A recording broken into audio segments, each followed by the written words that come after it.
Yo, what's good, y'all boys? How streamers ruin gaming. Uh, did streamers ruin gaming or we ruin gaming?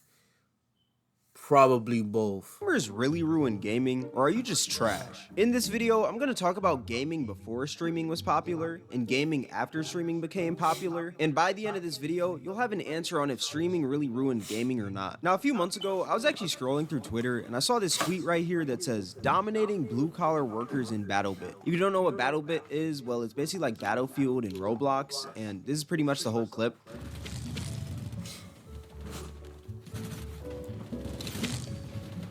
And I just want to point out, the Roblox community got the greatest developers for their games. I'm gonna be honest. Blocks Fruit, the horror games like FNAF. Yo, this is are fun. Yeah, pretty much that guy is just straight up dominating people. Like that's pretty much it. And I saw a quote tweet that said, esports ruined casual gaming. Now I know the whole title of this video is like something along the lines of how streamers ruined gaming, but I'm gonna put streamers and esports kind of in the same category. I say that because with streaming, you kind of gotta either be good at a game or funny, and with esports, you gotta be good at a game. So I'm gonna put them both together because they're pretty similar, if I do say so myself. But to really understand this, we gotta go all the way back to 2018, the Fortnite boom. Before Fortnite was this cringe cash grab that pretty much just preyed on little kids for money, it was a game that nobody truly knew how to play and everyone had fun with it. I mean, back in 2018, every single human being was talking about Fortnite. I mean, back then you had Fortnite meme pages, every single human being was posting their wins, people were doing emotes IRL. Fortnite move! Oh, do it again! Fortnite move, bitch! I mean, that's how we got the infamous ninja clip. Everyone wants to get it. Come on, baby. Show me what you got. Show me. Just move. If you got no one, just move. So I want to see some movement. I'm not seeing enough movement. Oh my God. And since Fortnite was so popular, one thing that also became popular because of Fortnite was streaming. Back then, Twitch was like pretty niche, but I'd say that Fortnite made Twitch more mainstream. And you may be asking, why did people go to Twitch and not YouTube? Well, the thing about YouTube is that a lot of YouTube videos are edited, and some people, they may be good on YouTube, but it's like on Twitch. Twitch is live, Twitch is raw. So if you lose, like people are gonna see you lose, and if you win, people are gonna see you win. And that's why Twitch was so popular, because you could see high-level gameplay in real time. To determine if somebody was truly good, all you had to do was just watch them on Twitch. And with Twitch becoming so popular, some streamers that a bunch of people were watching back then was people like Myth, Ninja, Dr. Lupo, Nick Merckx. The whole Ninja versus Myth argument was like the biggest topic in school. I remember I was back in like freaking 10th grade and we were arguing at lunch tables talking about if Myth or Ninja was better. I'm not gonna lie, back then I was team Myth. But with all those popular streamers and pro players being in the limelight, that made more people want to be a pro player / streamer. I mean, did y'all see how some of these Fortnite teams were getting down? Bro, I'm telling you, if I had to crank a few 90s to be a freaking Fortnite pro back then, I probably would. I'm gonna be honest. A nigga like me back then, I couldn't even crank 90s for shit. Like, thank God they added zero build like a few years later. But back then, I can't even make a twin tower type shit. Like, I seen a clip when you shoot at somebody, they already making a hotel. And that's exactly where the downfall of gaming happened. Everyone started focusing on the money you can make from gaming rather than the fun from gaming. Fortnite used to be this game where you try to win by doing these creative strats like building a sky base, building a huge metal base, or maybe even camping in a bush. But then it turned into this huge sweat fest when people saw that you could make abnormal amounts of money from this game. Back then, if you shot at a dude, they would probably start shooting at you back like they wouldn't even build. But now, if you shoot at somebody in Fortnite, they're building a whole freaking skyscraper hotel with Wi-Fi. It's actually wild. Now, let me say this right now. I do also say that that's kind of just time. Like, with time, people get better. But my point is that everyone's playing games to be the best rather than to just have fun with their boys. Everyone is playing to be watched on Twitch or watched on YouTube. I mean, you ever play a game and you get killed by somebody with a TTV gamer tag and you go to their Twitch and they're not streaming at all? They're just sweating just to sweat. Like, everyone is just playing for that top spot because in that top spot, you can make content out of it, and with that content comes a whole lot of money. Unless you're playing like Farming Simulator and you're a pro. I don't really think you make a lot of money from like pro Farming Simulator, but I don't know. I might become a Farming Simulator pro. You never know, bars. But yeah, everyone's pretty much playing to be watched. I remember back then, games wouldn't really get sweaty until like 2 or 3 weeks after release. But now, games are sweaty off the rip. It can be 5 days away from Call of Duty coming out, and you already got a dude making a video saying, best class setup 2023, MW3. And it's like, bro, the game hasn't even released. It can be 2 weeks before 2K comes out, and a dude already has the best build. It makes no sense. And when the game... I say this every time to my homeboys. Why the hell would you add a season type system in a sports game?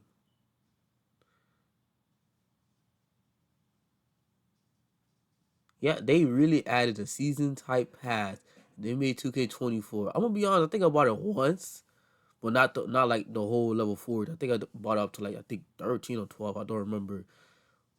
But if that doesn't scream out, they're already making $20 million a day with the VC. That's like a extra with the battle pass.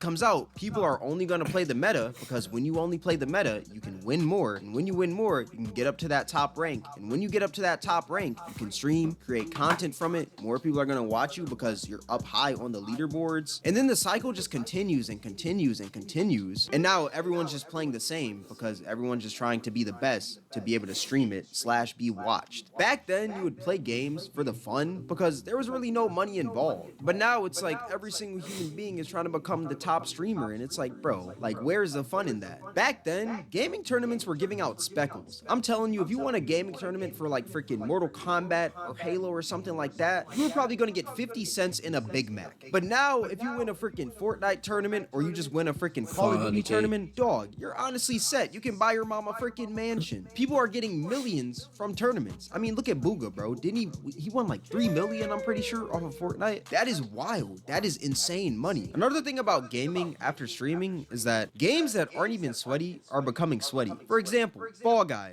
I remember back in 2020, every single human being was playing Fall Guys during quarantine. And with everybody playing Fall Guys, TikTok got a hold of that. And I remember scrolling through TikTok one day, and I saw this one dude making videos of the best strats on certain maps on Fall Guys. And I just thought to myself, what do you gain from being a sweat in Fall Guys? What do you gain? Like, there's no way you actually made a fun game into some type of sweaty ass game by making shortcuts. Fall Guys is actually a fun game during quarantine, because it was like there was not just go through the obstacles. If you messed up, get back up and hurry before the time run out, or get the tail or whatever. But no, now, I mean, I haven't played it, I think, like, a couple months ago. But now, you got niggas hacking, unless they stop that. Niggas making more shortcuts to beat the game. The only person I know at the moment that playing some Fall Guys is Queso. And that man, I ain't gonna lie, he's carrying the fucking gaming streaming, kind of, I think. I understand you're trying to show people how to win and stuff, but I feel like Basically, the reason why Fall Guys was so fun was bit. because nobody was making strats or anything. People were just hopping in, having fun, just playing like headless chickens, you know? I feel like games die out quicker when you're making all these strats and stuff on how to win, when it's not even like... Obviously, yes, the goal in Fall Guys is to win, but I feel like the whole point of that game is to enjoy the journey. Like the fun with friends, the freaking hurdles you're going over, that one dude griefing you on the map. Like when you're only focused on trying to get crowns in that game, the game becomes less fun because you're just focused on the destination rather than the journey. Imagine coming home from a long day of school or work and you're getting sweated on in Fall Guys. Imagine you're over there just trying to chill, you know, you're on this little cutesy game that's like Wipeout, and out of nowhere, TTV Try Hard for Life literally just claps you every single map. And it's like, dude, you can't even have fun anymore. And since everyone's tryharding, games are now catering to the bad players. One thing that games have been implementing is this thing called skill-based matchmaking. If you don't know what it is, well, I'll basically explain. Think of a lobby where all the top players from a bunch of different games all get into a lobby with each other and go head to head. Basically ranked play, but with no bonus rewards or anything. You just kind of get into a lobby with the best players without getting any specific reward in casual play. And the thing about skill-based matchmaking is that it's unfair because the good players are being punished for being good at the game. And it gets to this point where it's like winning feels like a chore rather than actual fun. Because 2K have the shittiest matchmaking. Me and my friends, I ain't gonna lie, we're a we're a little bit good, but why we have to go up against niggas that's level 40 and purple? 9 times out of 10, they bought the whole season pass, but 9 times out of 10, them niggas are sweats, and we have to deal with getting 40 bomb in the first quarter, 40-12.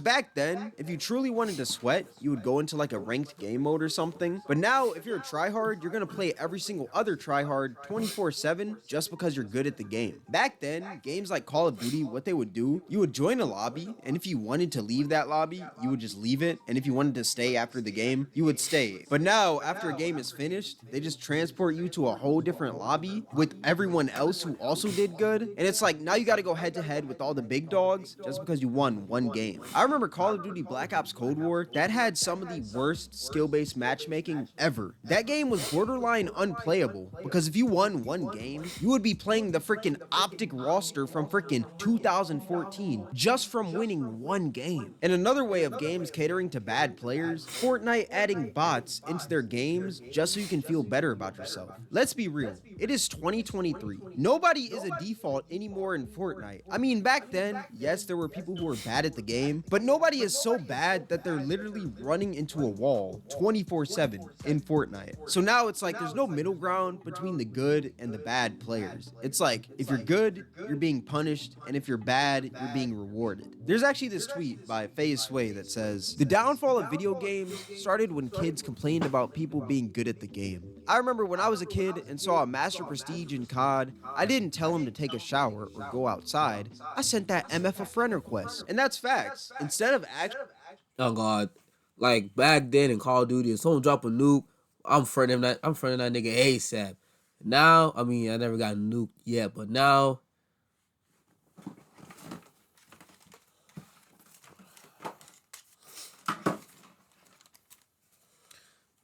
your ass, go take a shower. Go take a shower. You dirty. That's me. That's me. That'll be me. I'm gonna be honest. But that if I get nuked. But then again, I'm gonna be like, damn, that nigga good. But at the same time, that nigga's dirty as hell. I know he didn't take a shower.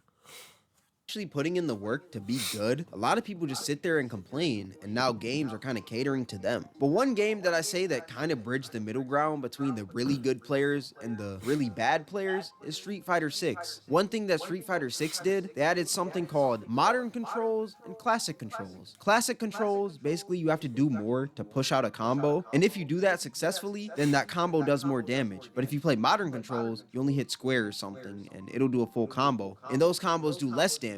So it kind of bridges the gap between good and bad players. But that's a whole fighting game. How can this be fixed in like games that are like FPS or something like that? In my honest opinion, I say that FPS games should just go back to like the regular lobbies, you know? Back then, you could join a lobby, scope out the lobby, see who's like the freaking best players and stuff. If they were a little too good for your level, you could leave if you wanted to. Like, I don't think that you should be transported into the freaking universe of the top 12 Call of Duty masters after you win one game. Stumpy. I feel like there should always be that option to stay if you want to stay or leave if you want to leave. There was nothing wrong with those lobbies back then. It's just like games just wanted to cater to the bad players, you know? So it's honestly just like gaming is just honestly a huge sweat fest. And that rounds back to like the ultimate question of this video. Did streamers really ruin gaming? In my honest opinion, yes. I 1000% believe that streamers in esports ruined gaming. Because there is no reason why people should be sweating at a game where you literally farm cabbages. How do you even sweat in Farming Simulator? How? Let me know in the comments. Do y'all think streamers / pro players ruin gaming? Or like, what's your guys' take on this whole situation? Let me know. But yeah, this is gonna wrap up the video. If you guys made this far, I appreciate it. Low key, I'll say yes, streamers, but it's mostly us, the gamer, because you got one side, 2K for example, you got one side complaining, oh, they can't shoot, so 2K fixed that issue, and then the other side I was shooting good, now they can't shoot, so now they complaining, and now 2K don't know what to do, and they just like, you know what, fuck it, deal with it, don't say anything for like a months, actually not a month, months, and actually today, when I turned on my PS5 to record the Super Bowl, it will be over here somewhere, yeah, over here. It's 2K had an update. I'm like, 2K had an update? Really? That's crazy. But like, and also 2K some money hungry ass niggas. That is it. And also, Fortnite is literally making money off of skins. You know what? You know what? Let me show you the skins I have. Now I'm gonna be honest. I was one of the niggas like who the hell that I was one of the niggas that I would never buy skins. But you know, My Hero, Dragon Ball, Hulk, Donatello caught my attention. So I was like, you know what, Fortnite, you may want this time, but I ain't gonna spend no more money on skins. Let's just wait until this is connecting. But like it's mostly us that's ruining gaming how it is. Call of Duty, I ain't gonna lie. I hate it when I drop like what 40. Next thing you know I drop 11 because the fucking skill matchmaking in the game. But you know what? Fuck it. Well, that's the end of this video. Hope you guys like it. Like, comment, subscribe to the channel, and I'm out. One more chance? No? Oh, wait. You might see my skins? Okay, hold on. Wait. Okay. I'm gonna show you the skins that I have, and I'm gonna end up the video. Hold on. Is this making my recording laggy? Because I'm playing Fortnite? Well, not playing. Come on. I just want to show my skins. Yeah, okay. Alright, so this is all the skins I have. This, and the bottom with this, they just from a gift. Not a gift, but the system or whatever. But Bulma, Shoto, Deku, Black Goku, Black, Frieza, Vegeta, Beerus, Cell, Donatello, Goku, Gohan. I look want to get Piccolo, but Hulk. But other than that, I bought all of those. But let me know in the comments below who is streamers really killing gaming. For me, it's Loki, yes, and no at the same time. But hey, I'm out. Like, comment, subscribe to the channel. I'm out.